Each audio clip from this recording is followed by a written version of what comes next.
Vie politique, l'opération Amadé dehors en cours. Ce qui s'est passé au Mont Péco hier. Plus de répit pour le chef de guerre Amadé Ourimi et ses combattants qui ont commencé à croiser le fer avec les forces républicaines de Côte d'Ivoire FRC depuis le jeudi 16 mai 2013 dans le cadre de l'opération qu'il convient d'appeler Amadé dehors. En effet, occupant la forêt classée du Mont Péco, le planteur chef de guerre et ses milliers de combattants armés jusqu'aux dents avaient été sommés par l'État de Côte d'Ivoire de vider les lieux. Face à leur refus de s'exécuter, le gouvernement a décidé de passer à l'offensive le jeudi dernier.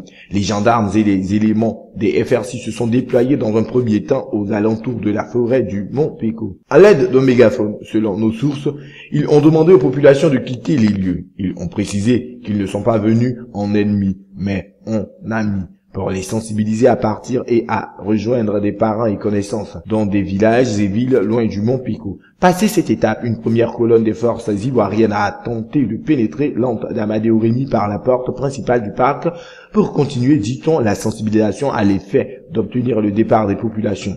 Elle sera repoussée par des tirs venant de la forêt. Les soldats ivoiriens comprendront alors qu'ils ne sont pas les bienvenus en ce lieu. Surtout pas pour faire partir Amadé Ourimi et ses hommes décidés à main découdre. Ils vont battre en retraite pour mieux organiser l'offensive.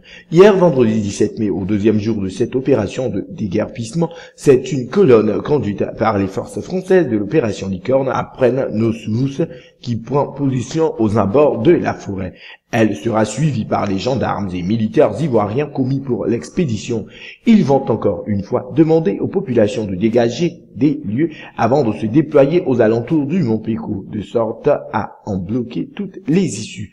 À en croire une source militaire sur place que nous avons eue hier au téléphone, c'est le début de la fin pour Amadé et ses hommes. Si tout se passe bien, la forêt classée du Mont Péco pourrait être libérée de ses occupants d'ici à la fin de cette semaine. Alertées de la présence des militaires, les populations civiles qui s'étaient établies dans cette forêt ont commencé à fuir. Certaines ont été aperçues hier vendredi avec leurs bagages en main ou sur la tête, se dirigeant vers les villages de Mindrou et de Bagogo situés à la lisière de la forêt classée, ou encore vers la ville de Djiokoué. D'autres ont trouvé refuge dans des grands campements qui foisonnent dans la zone.